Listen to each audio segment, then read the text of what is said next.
சனகாதிக் முனி விஷ்ணு பகவானை பார்க்கறதுக்காக வைகுண்டத்துக்கு போறாங்க. ஆனா அங்க இருந்த door keepers Jai and Vijay அவங்கள தடுத்துட்டு பகவான் பிஸியா இருக்காங்க, அதனால நீங்க அப்புறமா வாங்கன்னு சொல்லிடுறாங்க. இதுல சனகாதிக் முனிக்கு கோவம் அவங்க ஒரு சாபம் கொடுக்குறாங்க, நீங்க இனிமேல் ராட்சச யோனில தான் இருப்பீங்க அப்படின்னு. இதை கேட்டு விஷ்ணு பகவானே வெளியில வந்துடுறாரு. அவரு சொல்றாரு, இப்படி பண்ணாதீங்க, ஆஃப்டர் ஆல் அவங்களும் என்னோட பக்தர்கள் தானே, அதனால ஏதாச்சும் கன்செஷன் கொடுங்கன்ட்டு. அப்போதான் சனகாதிக் முனி சொல்றாங்க, நாங்க உங்களுக்கு 2 சாய்ஸ் கொடுக்குறோம்.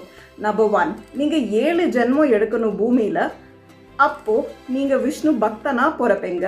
நம்பர் 2, நீங்க 3 ஜென்மம் தான் எடுக்கணும், ஆனா நீங்க அதுல விஷ்ணுக்கு எதிரியா ராட்சசனா பிறப்பீங்க அப்படின்ட்டு.